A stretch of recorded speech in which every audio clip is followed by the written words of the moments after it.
Bem, rapidinho aqui um vídeo hoje para vocês, né? Falando sobre questões ligadas à Mariologia, Mariologia, a diferença, Mariologia protestante da Mariologia católica, tá? Mariologia, o estudo sobre Maria, como nós fazemos uma teologia sobre Maria, né? A mãe do Senhor, a Virgem Maria, ok? Bom, então vamos lá. Eu quero mostrar um vídeo para vocês, rapidinho, que circula aí na internet, tá? E acho que esse vídeo é muito interessante. Dá uma olhadinha aí. Um dia o mundo não tivesse mais nada a conhecer sobre ela, o mundo podia acabar. Você já ouviu um protestante dizer: o sangue de Jesus tem poder, tem poder, tem poder? Toda a genética humana de Jesus foi herdada de Maria. Então, se o sangue de Jesus tem poder, o sangue de Maria também tem poder. Sempre brinco que eu tenho certeza que no inferno tem uma foto minha procurada.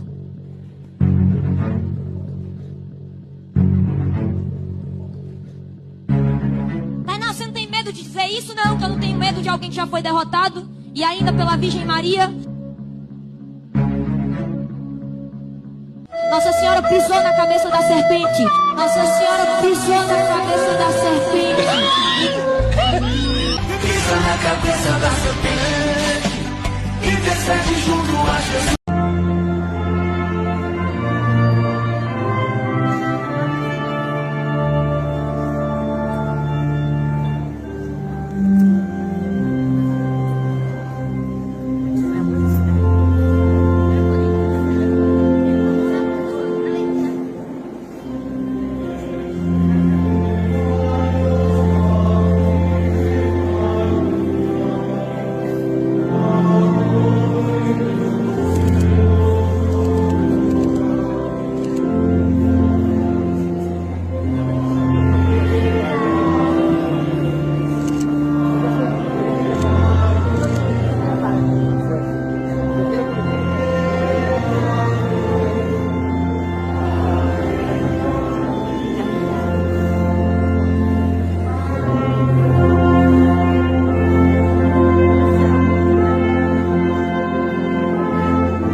O que devemos fazer para atrair o olhar de Nossa Senhora para a nossa direção? O que fazer para chamar a atenção dela e convencê-la a cuidar de nós e proteger-nos nos momentos de perigo e em todas as ocasiões em que o medo tomar conta de nós? É simples, muito simples. Basta nos consagrarmos a ela. Eu sou o Padre Ricardo Basso e estou aqui para acompanhar você nessa jornada. Basta clicar no botão abaixo e você terá acesso ao melhor conteúdo mariano existente. Você vai descobrir como é maravilhoso poder repousar nos braços da Santíssima Virgem.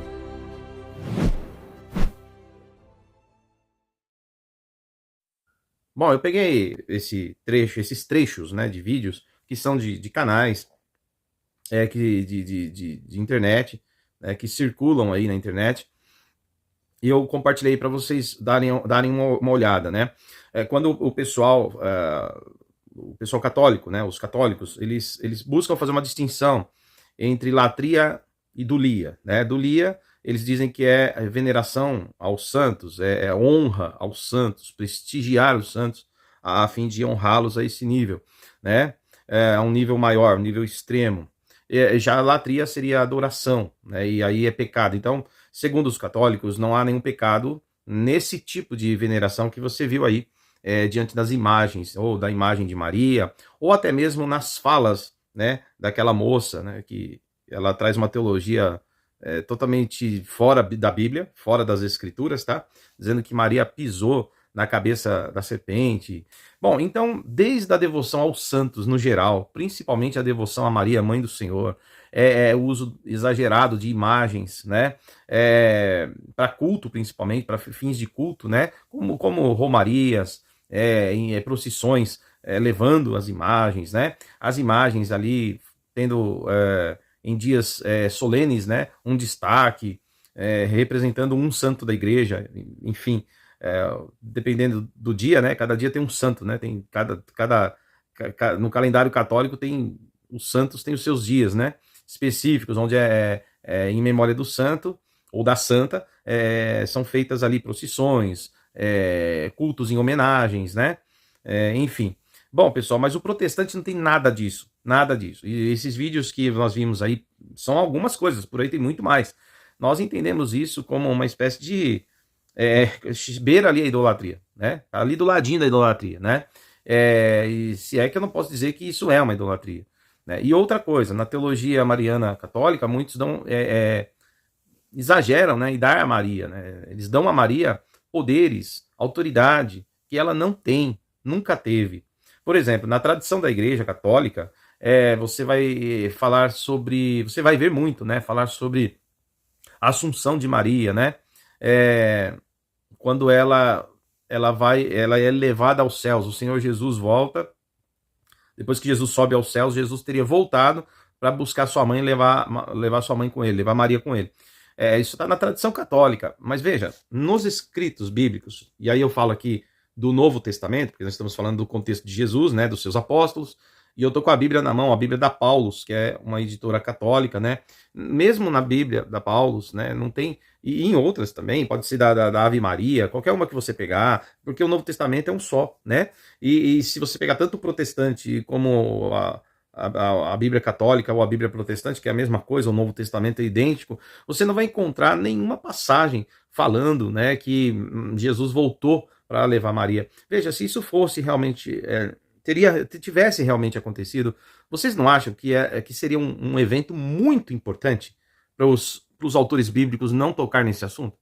Você não acha que seria, assim, uma coisa muito assim, sensacional, extraordinária, para ninguém falar nada a respeito aqui, ó? Porque nós protestantes entendemos, queridos, que a Bíblia, sim, é inspirada pelo Espírito Santo, é a palavra de Deus, ok? E tudo que é importante para nós, importante e relevante, está aqui. O que não é importante, não é relevante, não está aqui, tá? E aí aqui está totalmente a completa base para a nossa fé, tá bom?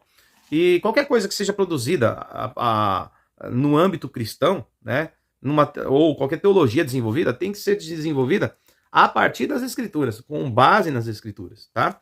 Então, veja bem, aqui contém os escritos de Paulo, de Pedro, né? As narrativas dos evangelhos, né? Conforme Mateus, Marcos, Lucas e João, certo? E principalmente Lucas, que também escreve o livro de Atos dos Apóstolos, contando os episódios da igreja. E nenhum texto, em nenhum momento, em carta alguma do Novo Testamento, eles falam de que Jesus veio levar a Virgem Maria para o céu. Ora, a Bíblia fala que até o Elias, lá no Antigo Testamento, tem a descrição do profeta Elias sendo elevado aos céus diante de Eliseu, num redemoinho de fogo, né? E ele ascende aos céus de uma maneira espetacular. Isso aqui é registrado, né?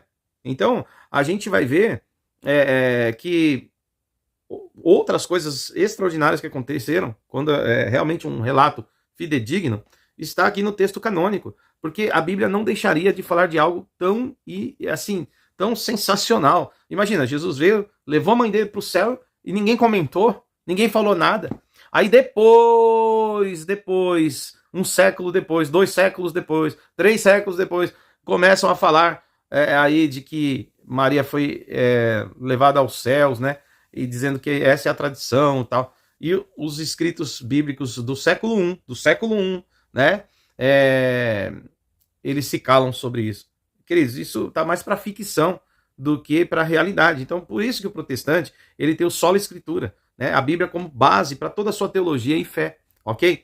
Então, essas atitudes aí que o pessoal tem em relação a Maria e a outros santos, o protestante não vai ter mesmo, porque o que está na Bíblia para nós é o mais importante, tá bom, pessoal? E eu poderia falar de tantas outras coisas aqui que os católicos falam sobre Maria, né? Enfim, pessoal, e não temos base bíblica. A Bíblia, em momento nenhum, ensina... Aliás, nos textos bíblicos, Maria... Em momento nenhum, né, você vê um apóstolo reverenciando Maria. Você não vai ver nenhum apóstolo... Não que não a respeitassem. O que eu quero dizer de reverenciando não é no sentido de ter Maria em grande honra, ok? O que eu quero dizer é que em nenhum momento ele vai eles vão ensinar, né, que Maria tem um poder especial. Nenhuma carta de Paulo, nenhuma carta de Pedro, nenhum escrito de João, nenhum dos evangelhos, nada, o Novo Testamento inteiro não dá ênfase a Maria como a tradição católica faz. Quer dizer, a tradição exalta Maria, mas a Bíblia se silencia. E depois os católicos vêm dizer que não, a tradição, ela completa o que não está na Bíblia. Pelo amor de Deus, coisas importantes assim, se fossem realmente relevantes e muito importantes, não seriam silenciados na Bíblia. Porque a Bíblia tem tudo o que precisamos e ela não se calaria diante de fatos essenciais e importantes. Tá? Então, para mim, a tradição católica ela é recheada de enfeites, de romances, de ficções, superstições, sim, tá? E de um monte de coisa criada no imaginário humano, principalmente dentro das comunidades que estavam ali totalmente próximas aos costumes e culturas pagãs, onde eram influenciados por elas, tá? A adoração de uma deidade feminina esteve sempre presente em muitos povos da antiguidade, entre eles os próprios israelitas nos períodos de apostasia. Muitos são os nomes dessas divindades, entre elas temos Ishtar, Ísis, etc. Todas possuindo iconografia praticamente idêntica às imagens católicas de Maria e o menino Jesus. O culto a Maria começou a ser popular entre os cristãos por volta do século IV. Assim, através dos séculos, vários dogmas foram acrescentados à doutrina católica. O culto das grandes divindades femininas desempenharam um papel relevante na vida da humanidade pagã pré-cristã. Infelizmente, o culto a Maria se tornou um substituto cristão deste.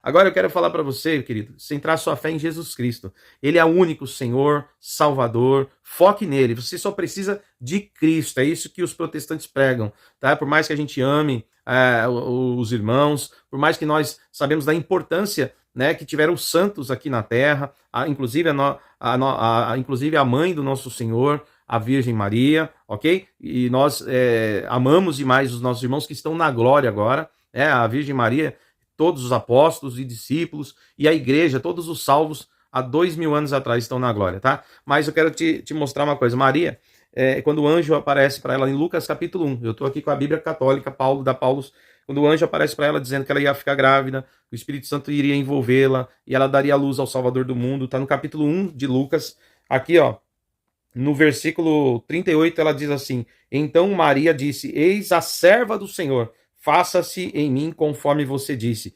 Ok? Primeiro ela se coloca como serva de Deus. Depois ela vai ser grata a Deus. Ele tem o famoso cântico de Maria, né? E ela diz assim: minha alma exalta ao Senhor. Olha só. E o meu espírito se alegra em Deus, o meu Salvador. Ok? Então ela entendia que ela também tinha pecado, que ela era pecadora, porque só alguém que é pecador precisa de um Salvador. Se ela disse, se alegra em Deus, o que me salva, o meu Salvador, né? O que me livra da humilhação, salva da humilhação, é porque ela era dependente de Deus, como eu e você somos, tá bom? Sim, nós a temos com grande apreço, né? Ela é um grande exemplo de fé para nós, ela e todos os santos. Mas é só até aí, queridos. São todos criaturas de Deus. Apenas Jesus Cristo é digno de honra, glória e adoração e louvor, tá bom? Só Ele e nada mais. Centralize a sua fé em Jesus Cristo. Os católicos me perdoem, mas essa é a leitura protestante, né, que nós temos sobre Maria e os santos, tá bom? Deus abençoe. Eu sou o pastor Davi Domenicali, pastorei a Igreja Batista Fraternidade. Na sequência, vou deixar para você o convite da nossa igreja para você nos conhecer. Se inscreva no nosso canal, curta o vídeo e compartilhe. Muito importante você estar conosco. Até a próxima, se Deus quiser.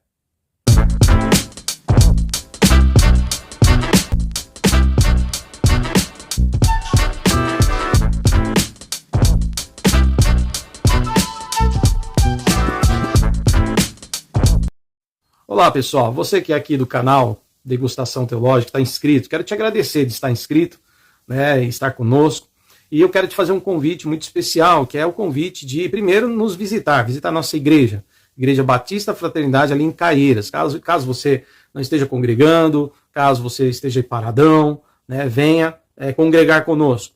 E você que já tem uma igreja, está firme lá, que Deus te abençoe, continue firme lá. Mas quando quiser nos visitar, para dar uns glória a Deus conosco, né? Fica à vontade para estar conosco com a bênção de seu pastor e da sua comunidade, tá bom? Bom, mas eu quero dizer para vocês, queridos, nós estamos na Avenida Pauliceia, número 1200, ok? Aqui no bairro das Laranjeiras, Caieiras, São Paulo, cidade de Caieiras, tá? Nós ficamos na sobreloja, ou seja, na parte superior do prédio, tá bom? E ali acontecem nossos cultos todos os domingos, às 9h30 da manhã e às quintas-feiras, às 8 horas da noite. Sua família, você será bem-vindo, vocês todos serão bem-vindos, tá bom? Lembrando que nós temos também outros trabalhos que você pode conhecer ao nos visitar, tá bom?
Olá, eu sou o presbítero Roberto Wagner, diretor nacional do IBBC.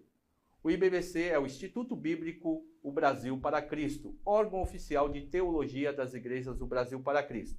Você, pastor, você, obreiro, você que é líder de departamento e que tenha uma curiosidade em relação à teologia, venha saber como abrir uma extensão na vossa igreja e como capacitar os obreiros do seu ministério.